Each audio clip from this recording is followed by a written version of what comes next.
बोईसर शहरातील शुक्रवार आठवडा बाजारातून भाजीपाला खरेदी करून घरी परतणाऱ्या 70 वर्षीय ज्येष्ठ महिलेच्या गळ्यातील तब्बल 3 लाख रुपये किमतीची सोन्याची बोरमाळ चोरून नेल्याच्या घटनेचा बोईसर पोलिसांनी अवघ्या काही दिवसात छडा लावला आहे। या प्रकरणी 2 महिलांना अटक करण्यात आली असून त्यांच्याकडून चोरीस गेलेली 28 ग्रॅम वजनाची सोन्याची बोरमाळ पोलिसांनी हस्तगत केली आहे।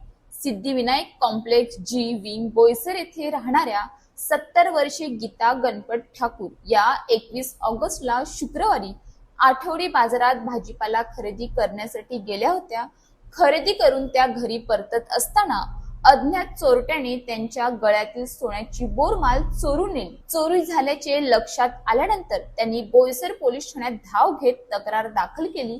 या तक्रारीवरून बोईसर पोलिसांनी गुन्हा क्रमांक 322/2026 अन्वये भारतीय न्याय संहिता 2023 मधील कलम 304(1) नुसार गुन्हा दाखल केला।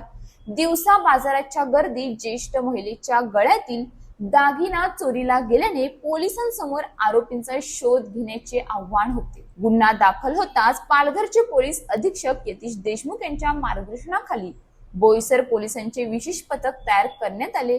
पोलिसांनी घटनास्थळी भेट देऊन परिसरातील हालचालींची माहिती घेतली।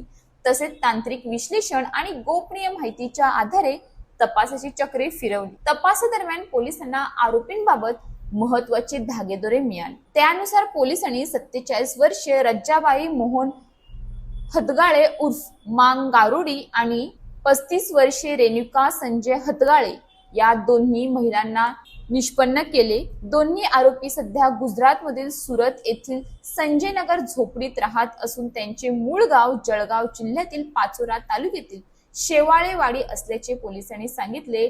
आरोपी महिलांना ताब्यात घेऊन पोलिसांनी त्यांच्याकडे सखोल चौकशी केली असता या चोरीच्या गुन्ह्यात त्यांचा सहभाग असल्याचे तपासात निष्पन्न झाले। त्यानंतर दोघींना अटक करण्यात आली। त्यांच्या ताब्यातून 28 ग्रॅम वजनाची आणि अंदाजे 3 लाख रुपये किमतीची चोरीस गेलेली सोन्याची बोरमाळ पोलिसांनी हस्तगत केली। या कारवाईमुळे ज्येष्ठ महिलेचा चोरीला गेलेला मौल्यवान ऐवज परत मिळण्यात पोलिसांना यश आले आहे। विशेष म्हणजे बोईसरमध्ये चोरी करून गुजरातमध्ये वास्तव्यास असलेल्या आरोपी महिलांपर्यंत पोहोचत पोलिसांनी गुन्ह्याचा छडा लावला। या गुन्ह्याचा पुढील तपास पोलीस उपनिरीक्षक नितीन नरले करीत आहेत। ही कारवाई पोलीस अधीक्षक यतीश देशमुख, अप्पर पोलीस अधीक्षक विनायक नरले आणि उपविभागीय पोलीस अधिकारी दिनेश बेसाणी यांच्या मार्गदर्शनाखाली पोलीस निरीक्षक सुनील जाधव, सहाय्यक पोलीस निरीक्षक सुनील साळुंखे, पोलीस उपनिरीक्षक नितीन नरले तसेच बोईसर पोलीस ठाण्यातील पोलीस अधिकारी व अंमलदारांच्या पथकाने केली। अशाच ताज्या बातम्यांसाठी आमच्या न्यूज पोलीस रिपोर्टर चॅनलला लगेच सबस्क्राईब करा आणि बेल आयकॉन दाबायला विसरू नका।